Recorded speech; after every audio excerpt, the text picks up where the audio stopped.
Hello दोस्तों। तो previous video में बात करी थी फोमो की। तो आज के वीडियो में बात करेंगे कि अवॉइड कैसे करें, फोमो अवॉइड कैसे करें या साइकोलॉजी डेवलप कैसे करें, इन सब चीज़ों पे बात करते हैं। तो सिंपली चीज़ है, सबसे पहले छोड़ना। आप 1 वीक के लिए ट्राई करिए, सिंपल चीज़ है। 1 वीक आप ट्राई करिए कि आप ट्रेड छोड़ें। ट्रेड छोड़े इन द सेंस, अगर आपके सिस्टम पर ट्रेड आ रही है, ठीक है, और आप बैठे हुए हो मार्केट में, मार्केट देख रहे हो, बहुत उथल पुथल हुई, आपने देखा, आप क्या करो, ट्रेड को छोड़ो। आप ट्रेड छोड़ो, एक दिन आपने ट्रेड छोड़ी तो कुछ नहीं होगा, बस मन में रहेगा कि हाँ छूट गया। सेकंड डे बैठो मार्केट में, सेकंड डे सेम चीज, इंतजार करो, वेट करो। आपने वेट किया और आपके सिस्टम पर ट्रेड आई, आपने ट्रेड छोड़ दी। ट्रेड आई, आपने छोड़ दी। आपको ट्रेड नहीं करना है, ट्रेड सिर्फ छोड़ना है। आपने ट्रेड छोड़ दी, थर्ड डे सेम चीज करो, फोर्थ डे सेम चीज करो, 5 डे जो लास्ट डे होगा ट्रेडिंग डे का, सेशन का, आया ट्रेड आया, परफेक्ट है, आपको लग रहा है, क्योंकि आप 4 दिन से छोड़ रहे हो, आपके मन में आएगा हाँ ये सही है, किया। अब वहां पे एक काम करो, एंट्री के रूल याद रखो। 9:30 के बाद एंट्री करो, टाइम फ्रेम डिसाइड करो कि यही टाइम फ्रेम पे आपको ट्रेड करनी है। और जो 4 दिन आपने ट्रेड छोड़ी थी, उस 4 दिन का डेटा आप एनालाइज करो। जनरल आप बना रहे हो तो वहाँ पे एक ही चीज़ एनालाइज करो कि आपने ये चीज़ करी थी, उसके बाद मार्केट का क्या मूव था, क्या रिएक्शन था, क्या चीज़ें थी, आप नोटिस करोगे। 9:30 के बाद एंट्री, टाइम फ्रेम आपकी परफेक्ट होनी चाहिए। सबकी अलग अलग टाइम फ्रेम होती है, आप आपकी टाइम फ्रेम पे काम करिए, जो भी आपकी टाइम फ्रेम है। उसके बाद रिस्क रिवॉर्ड रेशो वो मैच करिए, वो लगाइए कि हाँ इतना है तो उतना ही लेना है, 1:1, 1:2, जो भी है आपको उतना ही लेना है। ओके। उसके बाद आपका रिस्क मैनेजमेंट। रिस्क मैनेजमेंट कैसा, एक लॉट है, ओके, रिस्क कितना है, सपोज एक लॉट है, 30 पॉइंट का आपने रिस्क लिया है, ठीक है। अब 30 पॉइंट में अब आपको एक चीज़ मैं बहुत क्लियर करता हूँ, हमेशा लोग कंफ्यूजन में रहते हैं या चीज़ों को थोड़ा कॉम्प्लेक्स बना लेते हैं, क्योंकि उन्हें थोड़ी सी दिक्कत होती है या समझ नहीं पाते। वीडियोस देखते हैं कि कोई बोल रहा है 30 पॉइंट, कोई बोलता है 50 पॉइंट, 100 पॉइंट या 10 पॉइंट, ठीक है। अब यहाँ पे चीज़ क्लियर करते हैं, स्ट्राइक प्राइस का 30 पॉइंट लेना है आपको कि जो निफ्टी का 30 पॉइंट है वो लेना है, क्योंकि दोनों में डिफरेंस है। अगर निफ्टी 30 पॉइंट मूव करेगा तो आपका स्ट्राइक प्राइस जो है वो ज़्यादा मूव करेगा, समझो, वो आपको 30 से ज़्यादा पॉइंट के मूवमेंट दे सकता है। क्यों? क्योंकि अगर यहीं पे लोग बहुत कंफ्यूज होते हैं, मार्केट में वीडियोस देखते हैं, स्टॉक मार्केट की वीडियोस देखते हैं, यूट्यूब पूरा खंगाल देते, बोलते हैं कोई 10 पॉइंट का स्टॉप लॉस रख रहा है, अगर वो 10 पॉइंट का स्टॉप लॉस रखता है तो उसका स्टॉप लॉस हिट हो जाता है। और ये बहुत नॉर्मल चीज़ है कि एक कैंडल अगर आप देखोगे तो एक कैंडल ही आपका कभी कभी 50 पॉइंट या उससे ज़्यादा ले जाती है। 10 पॉइंट तो नॉर्मली आपका ऐसे ही चला जाता है कि अगर आपका मार्केट आपके साइड में चल रहा है, सपोज एग्जांपल के लिए आपने कोई ट्रेड ली है, वो आपके अप साइड में, आपके फेवर में, तो आप देखोगे 10 पॉइंट तो आपका एक कैंडल चलते रहता है, फिर वो नीचे आता है तो उसमें ही हो जाता है, ऊपर नीचे होने में। तो आप सोचते हो कि यार 10 पॉइंट का स्टॉप लॉस गलत हो गया। स्टॉप लॉस गलत नहीं हुआ, एक्चुअल में वहाँ पे आपका रिस्क मैनेजमेंट गलत होता है। क्यों? क्योंकि वहाँ पे आप अवेयर नहीं हो एक चीज़ को लेके कि आपको स्टॉप लॉस रखना किस चीज़ का है, स्ट्राइक प्राइस का रखना है या फिर मार्केट का स्टॉप लॉस रखना है, जो मार्केट निफ्टी 50 होता है। सपोज एग्जांपल के लिए 25,500 का निफ्टी चल रहा है एग्जांपल के लिए, ठीक है, और आपने स्टॉप लॉस रखा 25,400 का, ठीक है, तो आपका 100 पॉइंट का स्टॉप लॉस बना।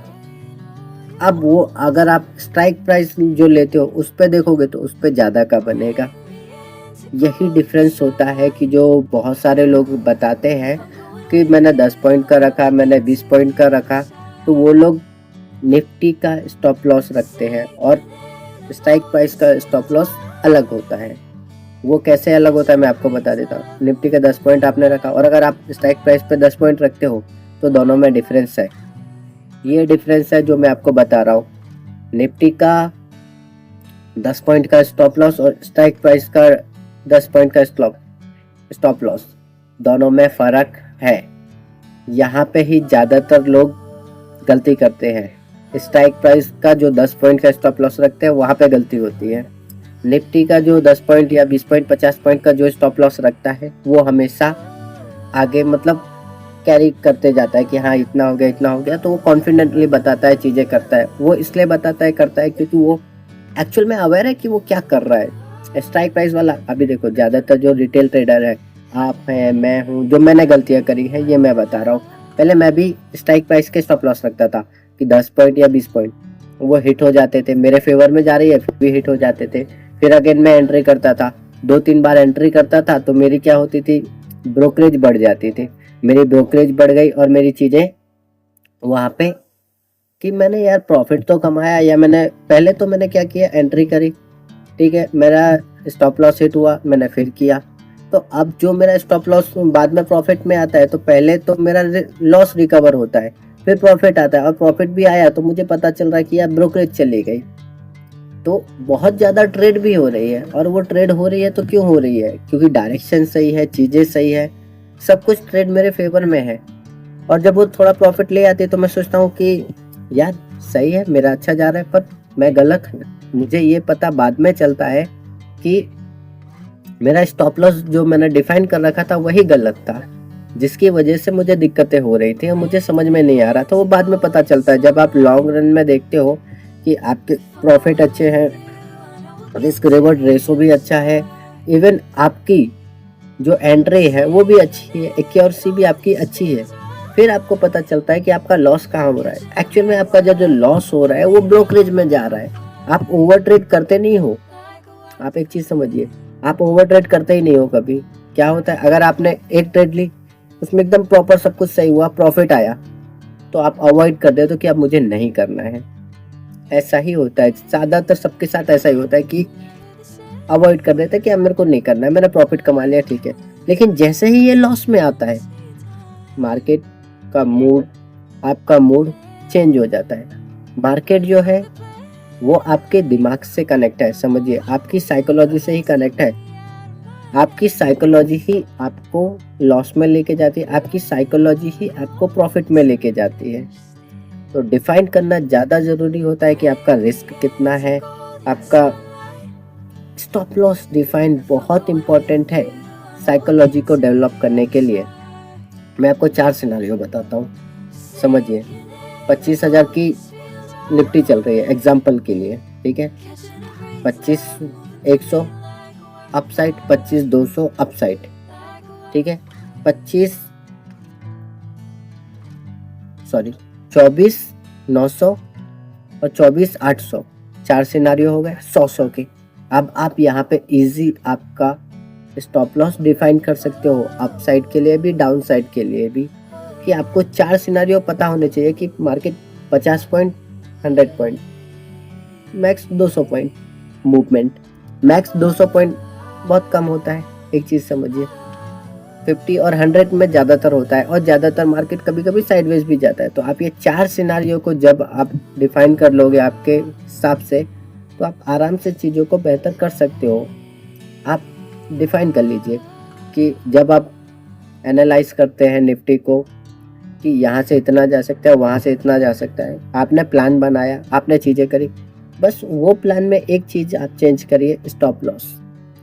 अभी तक आप जो स्टॉप लॉस लेते थे स्ट्राइक प्राइस का या फिर निफ्टी का, आपका जो भी है आप करते थे। मेरा जो है मैं बताता हूँ, मैं सिंपल करता हूँ, मैं निफ्टी देखता हूँ। निफ्टी पे मैंने रखा, निफ्टी के जो स्ट्राइक प्राइस है उसको देखा, उस हिसाब से मैं मेरा स्टॉप लॉस डिफाइन करता हूँ। क्यों? क्योंकि जब मार्केट अप एंड डाउन और चीज़ें करता है तो मुझे प्रॉफिट लॉस देखने की ज़रूरत नहीं पड़ती, क्योंकि मुझे पता होता है कि अगर निफ्टी मेरे अगेंस्ट में जाएगा तो मेरा नुकसान कितना होगा, मेरे फेवर में जाएगा तो मेरा प्रॉफिट कितना होगा, वो एकदम क्लियर होता है। तो वहाँ पे क्या रहता है कि डर कम हो जाता है, और जब फियर कम हो गया ऑटोमेटिक आप एक स्टेप आगे बढ़ जाते हो साइकोलॉजी के। स्टॉप लॉस आपका जब डिफाइन होता है, अब आपको ये चीज़ बहुत क्लियर होनी चाहिए कि जो स्टॉप लॉस है आप कहाँ पुट करते हो। ज़्यादातर जो आपने देखा स्टॉप लॉस हंटिंग होती है, स्टॉप लॉस हिट होते हैं, सारी चीज़ें होती हैं। क्यों? क्योंकि वहाँ पे ज़्यादातर एक ही गलती होती है कि हमेशा स्टॉप लॉस हम जो पुट करते हैं वो ज़्यादातर यही होता है, स्ट्राइक प्राइस जो भी हम बाय करते हैं, एग्जांपल के लिए लीजिए 25,500 का, अगर एक 25,500 का एक स्ट्राइक प्राइस ले लिया, ठीक है, और उसका भाव चल रहा है कुछ 150 से 180 के बीच में, तो हम सोचते हैं कि हाँ 150 पे बाय किया, 130 का रख दिया, 30 पॉइंट का स्टॉप लॉस, ठीक है। बट मार्केट आपके अगेंस्ट में आ गया तो वो 30 पॉइंट तो यूं ही चला जाता है, होता है ना। यही चीज़ें तो होती है सबके साथ मार्केट में, मेरे साथ हुई है इसलिए मैं बता रहा हूँ कि ऐसा ही होता है। मेरे साथ ज़्यादातर ये चीज़ें हुई है सिनारियो, तो मुझे लगता है कि सभी के साथ ही हुआ होगा। फिर सबका ट्रेड करने का तरीका अलग है, चीज़ें अलग है, तो उसके हिसाब से होता है। तो स्टॉप लॉस पहले डिफाइन किया जाता है कि कहाँ पे कितना स्टॉप लॉस रखना है, और स्टॉप लॉस किस चीज़ का रखना है ये क्लियर होना बहुत ज़रूरी है, निफ्टी का या स्ट्राइक प्राइस का। आपने निफ्टी के हिसाब से स्टॉप लॉस रखा है तो आपका वही होगा। और मैंने लास्ट वीडियो में भी कहा कि आप एक लॉट पे जब तक आपकी मास्टरी नहीं लेके आते, ठीक है, एक लॉट पे आप जब तक अच्छे से लॉस प्रॉफिट नहीं देख लेते बहुत बढ़िया तरीके से, तब तक आपको सेकंड लॉट पे नहीं जाना चाहिए। भले ही आपने एक महीने के अंदर अच्छा प्रॉफिट किया हो और फिर आपको लगता है कि आपके कंटिन्यू सारी चीज़ें आ रही हैं, बट फिर भी आपको एक लॉट पे बहुत अच्छे से काम करना है और एक लॉट पे स्टॉप लॉस डिफाइन करना है, तो ऑटोमेटिक आपकी चीज़ें आएंगी। तो नेक्स्ट वीडियो मैं बनाऊंगा किसी और चीज़ के लिए, साइकोलॉजी पे ही डिपेंड करेगा। बट अगेन एक चीज़ मैं आपको बोलता हूँ कि ये कोई बाय और सेल रिकमेंडेशन नहीं है। स्टॉक मार्केट में लॉस होता है तो अपने फाइनेंशियल एडवाइज़र की सलाह ज़रूर लें। तो ये मेरा पर्सनल एक्सपीरियंस है जो मैं डालते रहता हूँ यूट्यूब पे, ताकि बस आप एक डिजिटल डायरी समझ लो मेरी ये, इसके अलावा और कुछ नहीं। तो यहाँ पे यही चीज़ है डिफाइन करना कि आप स्टॉप लॉस कौन सा रख रहे हो। जब आपको ये चीज़ क्लियर होगी तो ऑटोमेटिक आपके लॉसेस कम होंगे, जब लॉस कम होंगे तो प्रॉफिट बढ़ना स्टार्ट होगा।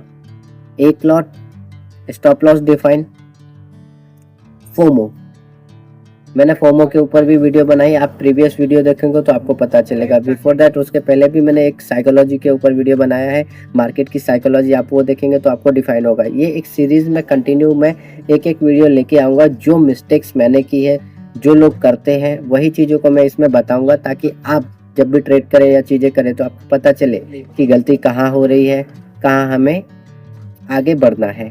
तो मिलते हैं नेक्स्ट वीडियो में। अगर कुछ इन्फॉर्मेशन मिली हो, कुछ इन्फॉर्मेटिव लगा हो, तो वीडियो को लाइक करें, चैनल को सब्सक्राइब करें और शेयर करें आपके सभी ट्रेडर दोस्तों के साथ जो ट्रेडिंग में अपना अच्छा करियर बनाना चाहते हैं या बना रहे हैं या ऑलरेडी बहुत बड़े लेवल पे है, उसके बाद भी अगर गलतियां करते हैं तो ज़रूर शेयर करें। Thank you for watching.